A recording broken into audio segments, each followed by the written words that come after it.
evening, Facebook Live family. Thank you for joining us tonight. Welcome to the Health Spot. My name is Charlotte Leonard. I am the co-host for this evening's program. I am also the co-chair for the Health Committee for the National Coalition of 100 Black Women.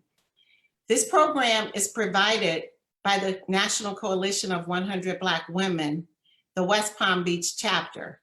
The coalition is a volunteer-led nonprofit organization that advocates on behalf of women and girls in our community.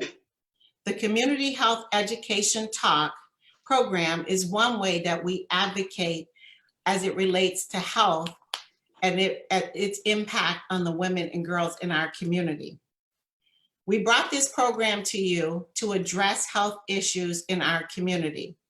So we are highlighting professionals in our community so that they can bring us information on resources and how we can access healthcare and meet our healthcare needs in the community. So tonight we have with us a special guest on mental health. I am going to turn it over to my co-chair, Ms. Sabrina Cooper, who will introduce our speaker for this evening and will also provide us with questions and more information about how we can access mental health services in our community. Sabrina. Good afternoon, Facebook family and friends. My name is Sabrina Cooper, and I'm the co-chair for the National Coalition of 100 Black Women Health Committee. Tonight, we're excited to introduce to you our Facebook family and friends, our speaker for tonight, Katie Strafford. Katie decided while she was in high school that her mission was to pour into the lives of others by becoming a mental health professional. She received her bachelor's and her master's in social work from Florida Atlantic University, and now is a licensed clinical social worker and a level 2 certified complex trauma professional. Her experiences includes working with children and families, adults and teens in addictions, and trauma survivors. Katie has also worked to help families adjust and cope with significant medical challenges in her time at Jupiter Medical Center. Katie is the owner of Katie Strafford licensed clinical social work, counseling, and consulting services, where she is committed to helping you ignite the passion of your soul. During her free time, Katie enjoys spending time with her family and friends. She enjoys traveling and serving her community through her sorority, Delta Sigma Theta Incorporated. Katie truly has a heart to serve and is committed to helping others by walking beside them in their wellness journey. Tonight, we introduce to you Katie Strafford. Good afternoon, Katie. Good afternoon. I am so excited to be here. Great. We're so happy to have you join us here. So we know tonight what we're going to be talking about is grief during the holiday sessions. So we're going to be asking you a couple questions, and then just feel free to answer them for us, okay? Sure. So our first question to you tonight is, tell us how and why you became a licensed clinical social worker. Okay. So as you read, it is becoming a counselor was something that, was important to me since high school. I didn't have the greatest upbringing. I had a lot of trauma.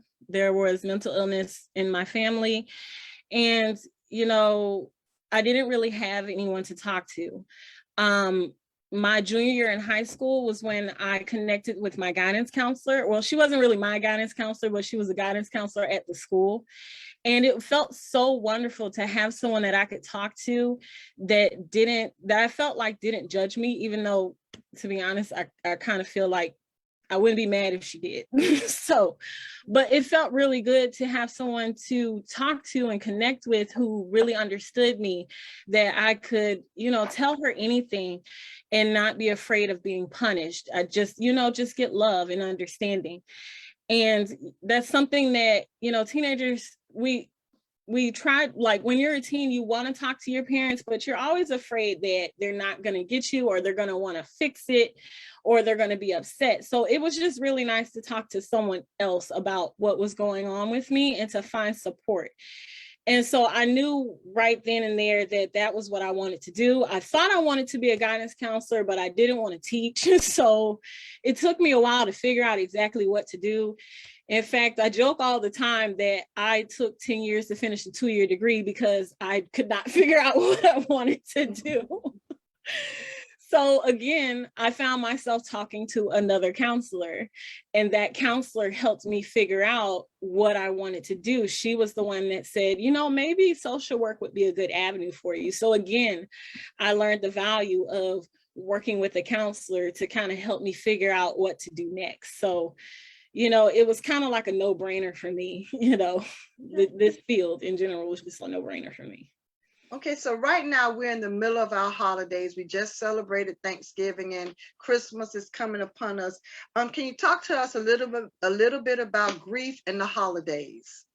Okay, so grief looks different for everybody.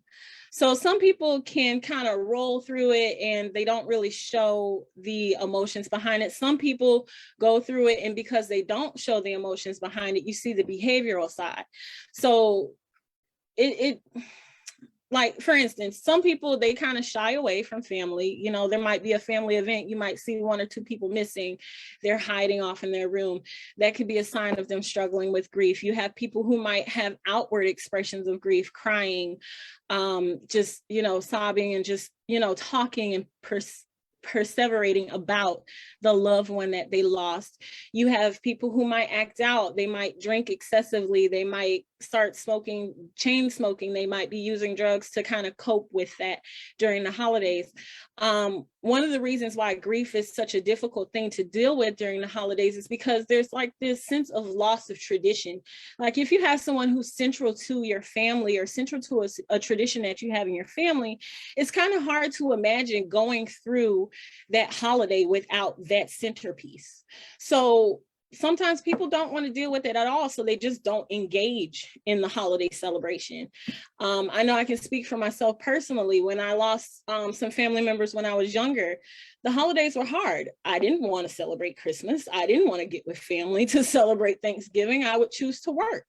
So it just depends on how the person is dealing with it, is how it shows up, and well, just how it shows up. So okay. Thank you. As a licensed clinical social worker, what do you think are the biggest issues impacting our community, and how are we able to cope with loss and grief? So the biggest, some of the barriers to healing in general in our community, one of the biggest ones is poverty. So when we're in a mindset of survival, which a lot of us are, it's hard to make time to process any kind of emotions. Our brains, when we're in survival mode, they're not made to stop and take a moment and reflect on how we're feeling, because we have to get through the next day.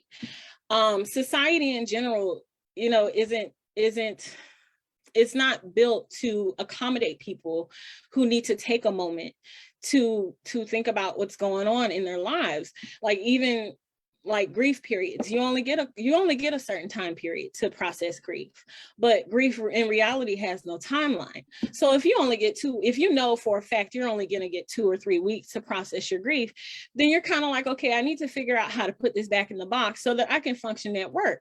Meanwhile, you're still deeply affected by the loss that you've experienced.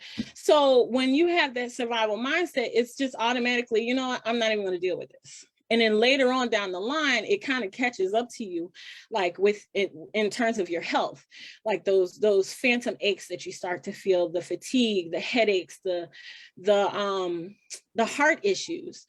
It comes from the stress of carrying around those emotions that you haven't had time to process because you're in survival mode all the time. And then for those of us who are living below the I want to say, I'm gonna call it the livability threshold. So for those of us living below that, it's even more difficult because you don't have time to take off of work. You have to think about, you know, I need to make money to pay bills. I need to make money to take care of my kids. I can't take a break. I can't afford to take a break. So it's like, who has time to deal with emotions? That's probably the largest barrier that I see when it comes to just dealing with grief in general. Is you can't, it's hard to afford to do that. So if I were to say there was one thing in particular that really affected our community and our ability to deal with grief, I would definitely say is poverty and just being at an economic for families being at an economic disadvantage. Thank you. Can you tell us one way that grief shows up in our youth and in our community? Okay, sure. So within our youth, so we have to imagine that before we gathered the words to kind of explain how we feel, we were just kind of balls of emotion, balls of energy, just kind of meddling about. When you think about emotion in itself, it's energy in motion. So it's, when you think about what you see in kids, you just see that energy in motion. Kids don't know how to verbalize what they're experiencing, so they tend to act out. And unless you have someone who has a trauma-focused lens, they're able to recognize, you know, that this is connected to their emotions, then it shows up as behavioral issues in school, or disobedience, or just insubordination, acting out, aggressiveness. Those are the things that you kind of see in your youth when it comes to grief. But again, if you don't have the trauma-focused lens, you're not really sure what questions to ask, you see referrals, constant calls home, suspensions, things like that. As far as in people within the community, adults within the community, it's the same thing. You see it in the substance use, you see it in the alcohol use, you see it in the workaholic, you see it in the shopaholic. You find other ways to deal with the grief. Instead of talking about it, you find behavioral ways to deal with the grief, because again, it's energy in motion. And unless you have time to sit down and like really work through that, you find other ways to get that energy out. And it's usually not the healthiest way to get the energy out. So. Okay. For those our Facebook families that are listening, that lives in our underserved areas, what do we have for them in place, for those that are not in the underserved area? What do we have for them for grief?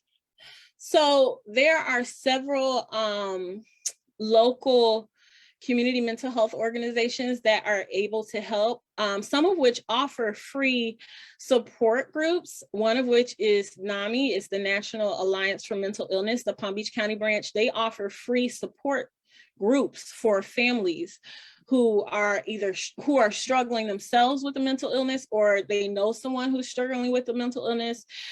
You have organizations for our African Americans who are in the LGBTQ community at Compass. They have support groups that are specifically for them, that are bereavement groups. You have the Mental Health Association of Palm Beach County. If you're just not sure where to go to find a resource, you can call their helpline.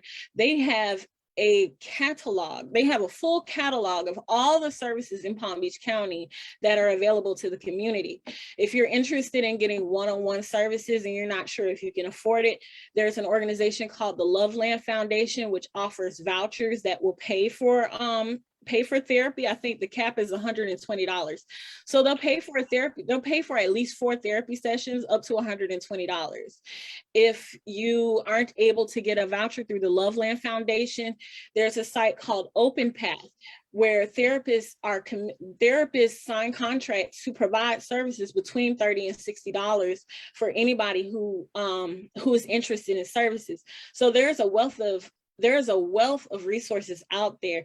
It's just trying to make sure that everybody's aware of them. And I think more so making sure that people don't feel embarrassed about accessing these sources. I think that's actually another barrier that I failed to mention, is there's a stigma around asking for help in general, where people feel like, you know, I have to be strong. I can't ask for help, or I can go ask my sister, my cousin, my auntie, my mom. I can go talk to them. Therapy is a science. Like, this is something that people study on. Like, we study the way that your experience affects the connections in your brain and how everything's connected. So, you know, talking to a family member is amazing, but your family member is going to be biased. They're going to offer you so much. They're going to be able to offer you only so much. Not only that, but you have to think about the thresholds that other people have. Sometimes people don't have the space to continue to offer that support that you need. So that's why we have therapists in place. Then you have the mindset of, and this is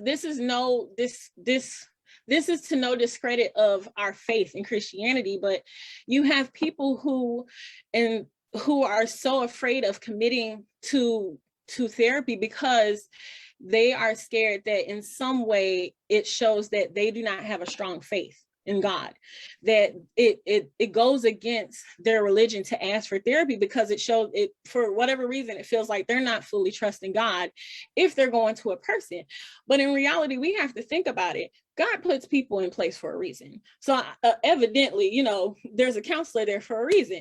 As a matter of fact, I think that's one of his roles. So it would make sense that he put counselors in place to kind of speak through to your situation. So you know, just challenging that stigma and letting people know it's okay to ask for help.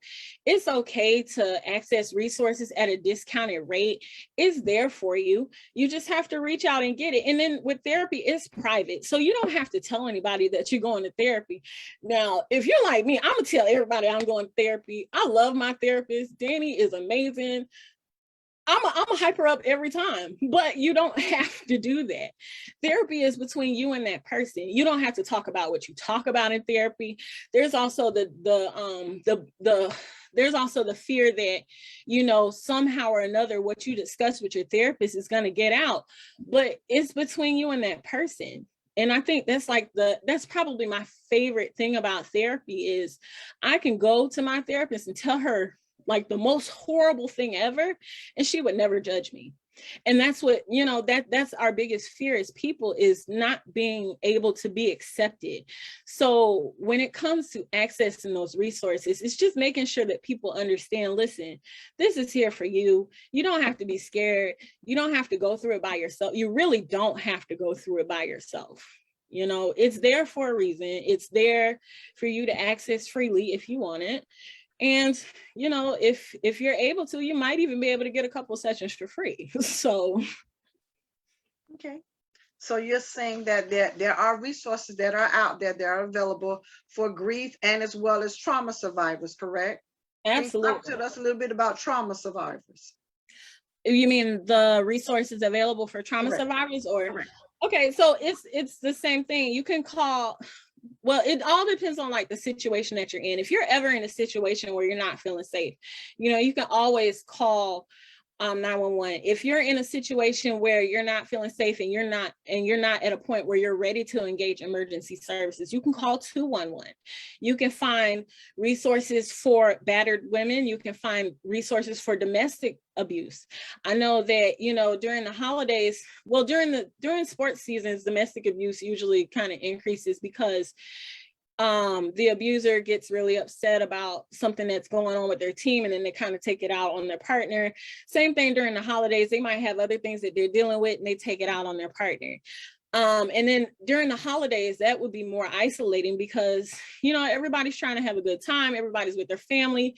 You know, you kind of think this is not a great time to tell people, you know, I'm going through this. So 211 is a really great resource to call and find available support. I do know that with 211, if you call, they also have a 3-digit line where you can call and just talk to someone. If you just need to talk to someone, you can just talk to someone. And then the same resources that are available for grief are also available for trauma. You can still get a voucher through Loveland Foundation. You can still get services through Open Path. For $30 to $60. And again, those services through Open Path, they go as long as you need them to, or until you can do better. Okay. So. Okay, so good question. If someone is grieving right now, what can they do immediately to get help through these holidays? Talk about it. Open up and talk about it. Tell somebody that you're struggling. It's okay to not be okay. It is absolutely okay. It's very human, in fact, to not be okay. And sometimes if you don't have the words to say to express how you feel, sometimes just sitting there with a person and opening up, just being emotional and allowing yourself to be vulnerable is the best thing that you can do. On the other side, I would say, if you are that person that someone comes to and they're struggling, just be there. Not in a place to offer advice or to offer sentiment or platitude. Just be there. Just be an open space for them to come and just sit with you in that moment. You know, sometimes it's a little uncomfortable being with someone who is having, you know, a lot of strong emotions, because we want to fix it. We want to make it, we want to make you feel better. But sometimes you just kind of have to sit there and let them get it out, because once you get, I love the brain. So with the brain, when the emotional side is turned on, the logical side, the side that controls speech, the left side of your brain, it shuts off. So sometimes you don't have the words to say because you're so caught up in that emotional side, that right brain, all you have is emotions. So sometimes just sitting there and let somebody be in their emotions is enough to allow them to actually talk about what they're feeling. So just, you know, allow yourself to not be okay, and recognize that just because you're not okay doesn't make you less than, it doesn't make you weak, it doesn't mean that you're broken, it doesn't mean that there's something wrong with you. It means that you're human and you're having a very human experience. Well, Katie, we thank you so much for taking your time out to talk to us a little bit tonight about grief during the holidays. You can, if you want to follow Katie, she's on all social media, on Facebook and Instagram. She gives us regular tips on boundary setting, coping with depression and anxiety, and general wellness tips at Katie_LCSW. That's her Instagram. And Katie DLCSW is her Facebook. Is there any parting words you want to tell us before we turn this back over to Charlotte, Katie? Like I said, just be comfortable being human. It's okay to be human. We're not here to be superheroes. We're not here to be God. We're here to just be. So at this time, I'm going to turn it back over to Charlotte. Well, thank you, Katie. I felt your passion. I learned a lot tonight. So from Pleasant City and from St. John and from all the people that know of you growing up, we want to say thank you. You did an awesome job tonight. For the Facebook Live family, I just want to say that we will have another health professional that will be coming to us again next month. It will be on the topic of cancer, breast cancer. We'll be having and sponsoring a mammography unit in the month of January. So we invite you the second Wednesday of January to join us again to hear from our next health professional that will be speaking to us about breast cancer and services that are available in the community to address that. So I'd like to say good evening. And again, I'd like to thank all of the guests. I'd like to thank all of our NCBW members that joined us tonight. And for Katie, good luck. We wish you well. And thank you again for joining us tonight on The Health Spot. Thank you. Have a good night.